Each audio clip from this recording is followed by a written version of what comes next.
ఇప్పుడైతే గేమ్ చేంజర్కి సంబంధించి మాట్లాడుకున్నట్లయితే రామ్ చరణ్ గారు షో చూడడానికి వెళ్ళిన థియేటర్లో కూడా పట్టుమని 10 మంది లేరు అనేది ఎవరో ఫోటో పెట్టారు. అంత సర్క్యులేట్ అయింది. టాప్లో బాల్కన్లో టాప్ రోల్లో చరణ్ గారు కూర్చుని ఉన్నారు, కింద అక్కడ కూర్చుని. అది యా అది నిజమా లేకపోతే యానిమేటెడ్ పిక్ అంటారా? సినిమా అయిపోయిన తర్వాత కూడా చాలా మంది వెళ్ళిపోయిన తర్వాత కూడా హీరోలు బయటకు వెళ్తారుగా. జనాలు లేకపోవడం అనేది మాత్రం నిజమేనండి. నేను వెళ్ళిన థియేటర్లో కూడా 26 మందే ఉన్నారు. నేను వెళ్ళింది కూడా 7 గంటల షోకే వెళ్ళా. 8 o'clock షో, 7 o'clock షోకి వెళ్ళా. 7 o'clock షోకి వెళ్ళాను. అప్పుడు కూడా థియేటర్లో 26 మందే ఉన్నారు నేను చూసిన థియేటర్లో. ఈ నెగిటివిటీ టాక్స్ అంతరించుకుంది కాబట్టే వాళ్ళ సినిమా చూడకూడదు అని ఎవరైతే చేశారో దానికే రాలా. కనీసం సినిమా ఎలా ఉందో అని చూడడానికైనా రావాలి కదా. మీకు అర్థమవుతుందా అండి? బయటకు వచ్చి కొంతమంది ఫ్యాన్ షో చూసేసి వచ్చి వాగిన వాగుడికి థియేటర్ టికెట్లు కొనుక్కున్నా కూడా పోలా జనాలు. ఏం చూస్తాంలే, పోయిందిలే 150 రూపాయలు 200 అనుకుని ఇంట్లో కూర్చున్నారు. ఎన్ని కారణాలు పక్కన పెడితే ఎవరైతే మనం సినిమాని చంపేయాలి అని డిసైడ్ చేసుకుంటారో వాళ్ళ వల్లే సినిమా ఆడలేదు. ఇప్పుడు రామ్ చరణ్ గారు ఒక్కరే కూర్చున్నారు అన్న థియేటర్లో అప్పటికే సినిమా షో అయిపోయి ఉంటుంది, వెళ్ళే వాళ్ళు ఉంటారు, కొంతమంది కూర్చొని ఉంటారు. వెనకాల కెమెరా కూడా కనిపిస్తుందిగా. ఆయన అక్కడ కూర్చున్నప్పుడు వెనకాల విజువల్ కెమెరా కూడా ఉంది అదే దాంట్లో. మేబీ ఎన్ని టైటిల్స్ అప్పుడు తీసిన వీడియో అయ్యి ఉండొచ్చు, even I don't know. But మీరన్న క్వశ్చన్కి ఏంటంటే థియేటర్లో జనాలు లేకపోవడం అనేది మనం చాలా థియేటర్లో చూసాం. అది only Telangana, not in Andhra. Andhra every show full అయిందండి. ఆంధ్రాలో సినిమాని అందుకే కదా దిల్ రాజు గారు అన్నారు, ఆంధ్రాలో సినిమాని ప్రేమిస్తారు, మనం మటన్ను కళ్ళుని ప్రేమిస్తాము అని సర్కాస్టిక్గా ఒకటి అన్నాడు, గుర్తుందా లేదో. అదే దాంట్లో సంక్రాంతికి వస్తున్నాం టీజర్ లాంచ్లోనో ట్రైలర్ లాంచ్లోనో దేంట్లోనో అన్నారు ఆ మాట ఆయన. సో ఆంధ్రాలో సినిమా చూసారు కదా, తర్వాత బాగలేదు కాబట్టి పోలా థియేటర్ జనాలకి. ఫస్ట్ డే అయితే సినిమాలు చూసారుగా. రామ్ చరణ్ గారి సినిమా అంటే చూసారు, ఆ సినిమా బాగుందా లేదా, పైరసీ వచ్చిందా లేదా అని. ఆంధ్రాలో అయితే సినిమా చూసారు. That is what he got some what collections. Break even రాకపోవచ్చు, అట్లీస్ట్ కలెక్షన్ అయితే వచ్చిందిగా. యూఎస్లో చూసారుగా, దుబాయ్లో చూసారుగా. వాళ్ళైతే పైరసీని ఓపెన్ చేసుకొని VPN ఓపెన్ చేసుకొని చూడలేదుగా. మనం ఇక్కడ ప్రచారం చేసి ఇవన్నీ చేసి ఏదో 172 కోట్లు అని చెప్పి 186 కోట్లు అని చెప్పి అంటే అంత ఈజీగా దిల్ రాజు గారు ఫేక్ కలెక్షన్స్ అయితే చూపించారుగా. ఎందుకంటే ట్యాక్స్ కట్టాలిగా గవర్నమెంట్కి. నువ్వు పబ్లిసికల్లీ 186 crores అని చూపించినప్పుడు 186 కోట్లకి నువ్వు ట్యాక్స్ కట్టాలి. నీకు అంత కలెక్షన్స్ వచ్చినప్పుడు పిచ్చోళ్ళగా చూపిస్తారా అండి? ఎందుకంటే ఈ నోరు పారేసుకుంటున్నారా లేని నాలుగుకి ఎన్నైనా మాట్లాడుతుంది అనుకున్నప్పుడు ఎందుకు ప్రొడ్యూసర్ని అంత కించపరచడం? అదే ప్రొడ్యూసర్ మంచి సినిమాలు ఇవ్వలేదా? అదే శ్రీ వెంకటేశ్వర క్రియేషన్స్ మీద ఆర్య రాలేదా? People when I'm pointing out, మన హీరోలతో తీసే ప్రొడ్యూసర్లే కదా. అదే రామ్ చరణ్, అదే NTR, అదే అల్లు అర్జున్ గారు, అదే రామ్, అదే ఇప్పుడు కొత్తగా వస్తున్న శ్రీకాంత్ గారు అబ్బాయి రోషన్, మన హీరోలు చాలా సినిమాలు ఉన్నాయి.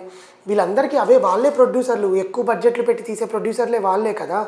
వాళ్ళనే మీరు ట్రోల్స్ చేస్తూ, వాళ్ళనే మీరు నెగిటివిటీ క్రియేట్ చేస్తూ, వాళ్ళనే మీరు సినిమా తీయకుండా చేస్తే ఇంకా మీ హీరో సినిమాలకి హై బడ్జెట్ మూవీ ఎవరు తీస్తారు? ఇప్పుడు దిల్ రాజు గారు సేమ్ అల్లు అర్జున్ గారితో రాజమౌళి గారితో సినిమా తీయాలనుకున్నాడండి 1000 కోట్లు పెట్టి. నువ్వు ఇలా ట్రోల్ చేసావు, ఆయన నేను తీయను పో మీ హీరోతో అంటే. అదే దిల్ రాజు గారు నిలబడే కదా రేవంత్ రెడ్డి గారికి అల్లు అర్జున్ గారికి మధ్యలో సంధి కుదిర్చింది. కుదిరిందంటారా? కుదిరింది కాబట్టే కదా రేవంత్ రెడ్డి గారు ట్వీట్ చేశారు పుష్ప 2 రీలోడెడ్ చాలా బాగుంది అని. ఎందుకు ఎవరికి కక్ష ఉంటుందండి? ఏం కక్ష మనసులో పెట్టుకుంటే ఆయన ఇంకా సీఎంగా ఎందుకు? ఆయన తెలంగాణ ప్రజలకు ఆయన ఇంకా చేయాల్సినవి చాలా ఉన్నాయి. హీరో మీద కక్ష సాధింపు చేస్తాడా? ఆయనకి ఏం అవసరం అండి? ఆయనకు అవసరమే లేదు. ఆ టైంలో ఏదో అయ్యింది, ఆ ఇష్యూ అక్కడితో ఎండ్ అయిపోయింది. తెలంగాణ అదే హీరో తెలంగాణ మీద అయితే సినిమా మీద కక్ష సాధించాలనుకుంటే గేమ్ చేంజర్కి ఎందుకు మళ్ళీ ప్రీమియర్ షోలు ఇస్తాడు? ఆయన ఎందుకు మాట వెనక్కి తీసుకొని తగ్గాడు? ఎందుకు కొన్ని రూల్స్ మెయింటైన్డ్, కండిషన్స్ అప్లై అని చెప్పి మనం చాలా చూస్తుంటాం. అలాంటి కండిషన్స్ అప్లైతోనే కదా ఇచ్చాడు.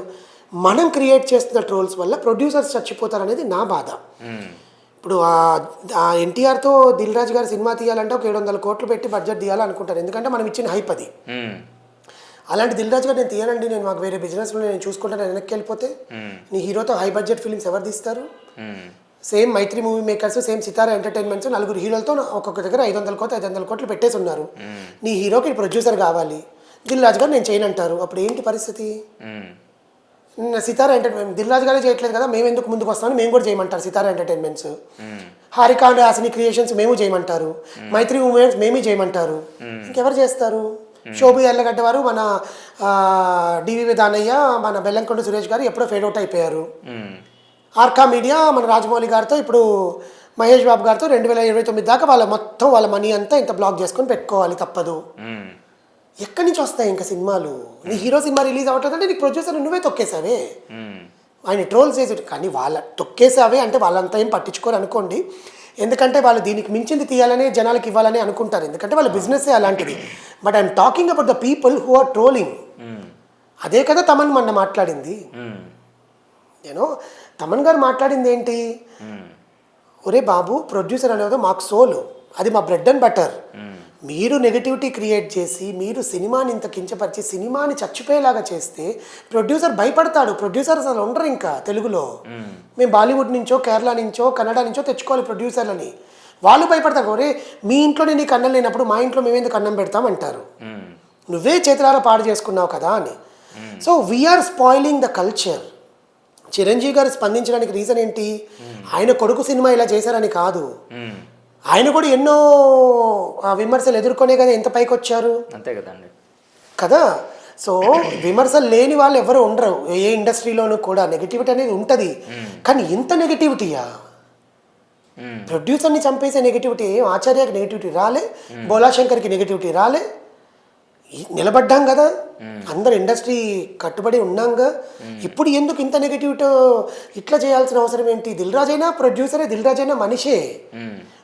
రామ్ చరణ్ మీద కక్షో, లేకపోతే అల్లు అర్జున్ మీద కక్షో, లేకపోతే నాగబాబు గారి మీద కక్షో, పవన్ కళ్యాణ్ గారి మీద కక్షోతో ప్రొడ్యూసర్ని చంపేస్తే మేము ఎట్లా సినిమాలు తీయాలరా బాబు అనేది వాళ్ళ బాధ.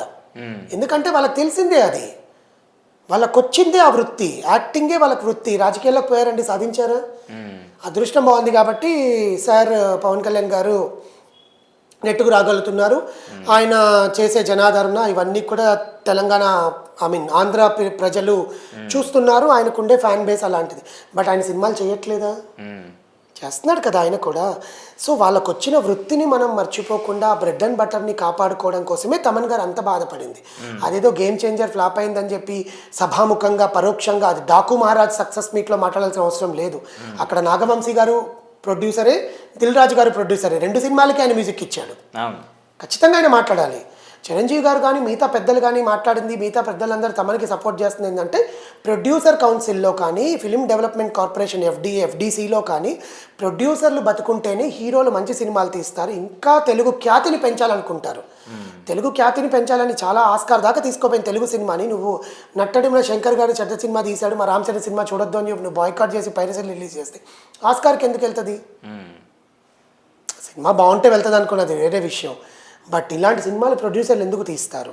So these all comes under in a one roof. ఆ రూఫ్ ఏంటి? ఒక ప్రొడక్షన్. ఆ ప్రొడక్షన్ని కాపాడుకోవాల్సిన బాధ్యత మంది.